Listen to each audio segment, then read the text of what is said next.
Matériel. Tout d'abord, une balance pour pouvoir peser, de la soude, hydroxyde de sodium, pas des cristaux de soude, de la soude caustique.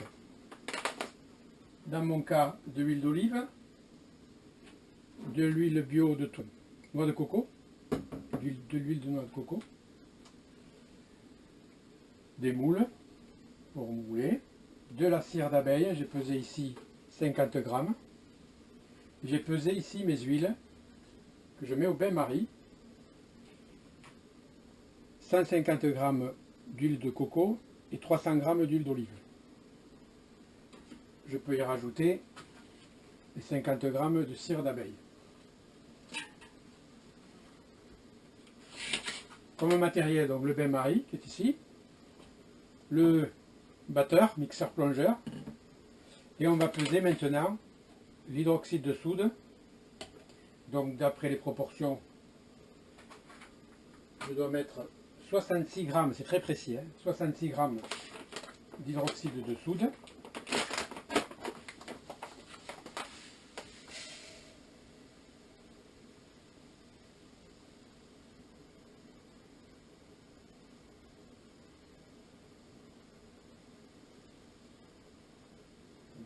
Voilà.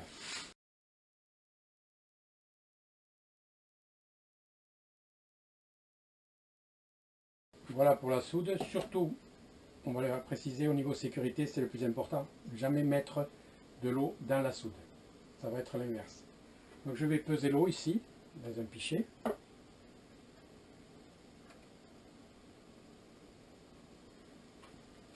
Et le calculateur m'a dit 160 g d'eau.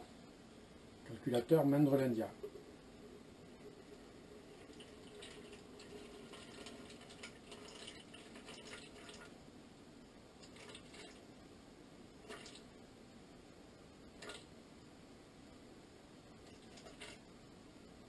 Voilà, 160 g d'eau.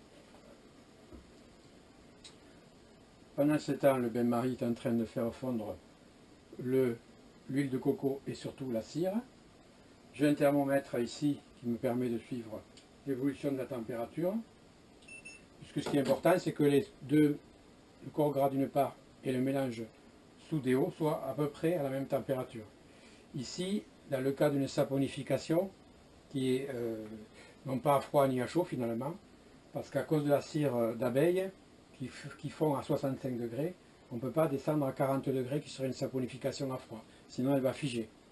Donc, et à chaud c'est beaucoup plus haut en température. Le tout, ce sera juste la difficulté au moulage après, mais sinon il n'y a pas de problème.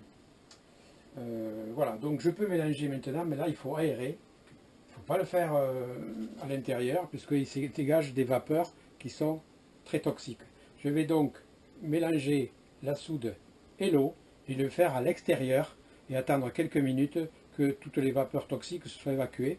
Sinon, il faudrait que je mette un masque FFP2, etc. Donc, on va reprendre après le mélange soude-eau. Donc, le mélange soude-eau s'est calmé. Attention, ça monte énormément en température. On n'arrive qu'à 80 degrés le simple fait de mélanger la soude avec l'eau. Et donc, c'est surtout les vapeurs à faire à l'extérieur. Mais une fois que le mélange est fait, les vapeurs sont plus... il n'y a plus de vapeur, c'est plus toxique. Donc, il n'y a pas de souci. Voilà ici mes huiles, c'est-à-dire huile de coco, huile d'olive et cire d'abeille. La température me dit ici 62 degrés, ici 50, ça va à peu près. L'idéal, c'est à peu près. Si je descends trop ici, le problème c'est que la cire d'abeille va figer. Donc je mélange l'eau et la soude avec les huiles. Et à partir de là, je vais mixer.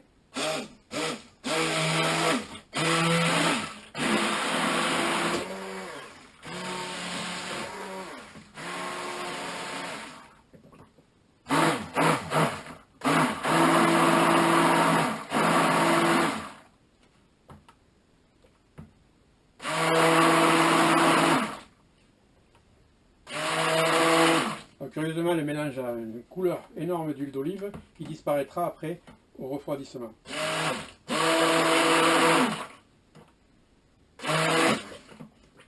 Quand le mélange est fait, j'attends un moment précis qui s'appelle la trace, c'est-à-dire le moment où, au lieu d'avoir un liquide, je commence à avoir une consistance crème, genre crème anglaise.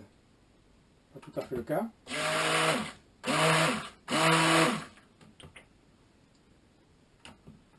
On appelle ça la trace.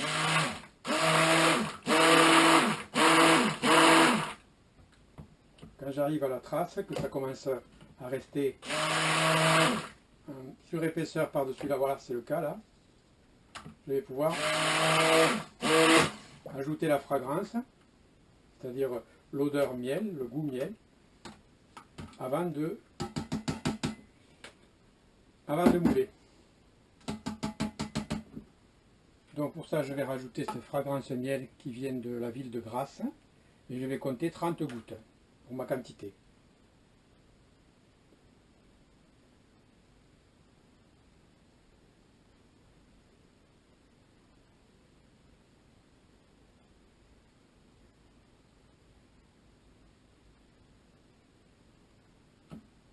Voilà. Je mélange et même un peu avec le batteur. 2 secondes. Parce que ça commence déjà à être pris.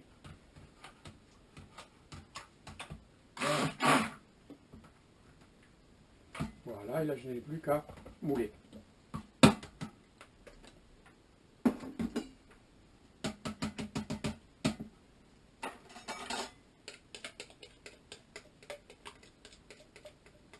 Une consistance de crème qui s'épaissit petit à petit.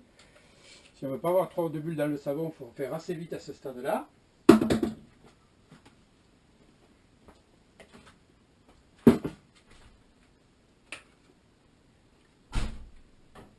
Christine m'a fait craquer. Propos de. Ben parce que vous voyez pas bien.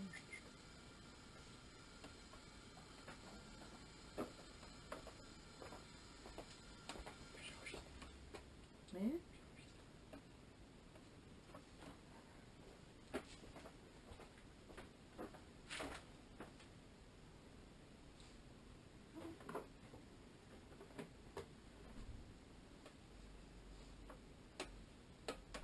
bien sûr, le fait d'avoir choisi une température plus élevée, la trace va plus vite et j'ai moins de temps à moi tranquille par rapport à une saponification à froid, puisque ici, vous voyez, ça commence déjà à bien se prendre avec un risque d'enfermer des bulles d'air. Bon, c'est pas grave en soi, c'est juste l'aspect esthétique.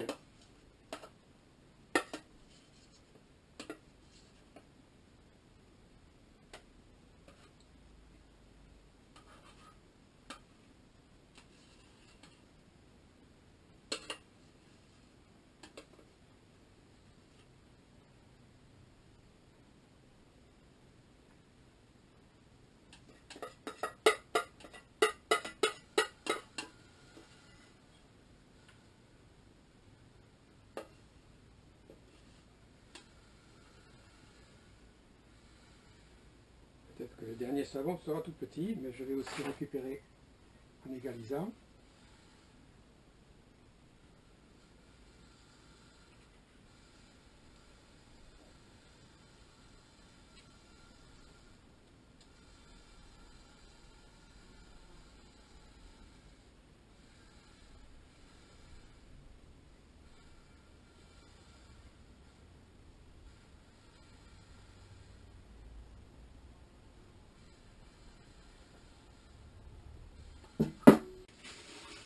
Donc j'utilise tout simplement du papier bulle qui, une fois mis dessus,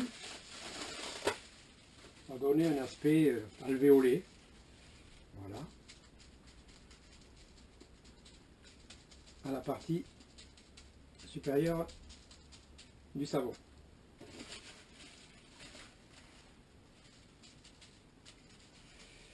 Donc là, mes proportions m'ont permis de faire 7 savonnettes.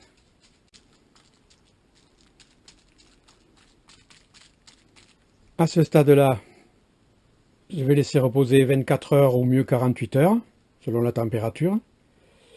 Et j'enlèverai la partie papier bulle. Et là, le lendemain, je peux les démouler. Normalement, quelques jours après, il faut qu'ils sèchent complètement et ils sont utilisables, on va dire, 4 ou 5 jours après la fabrication.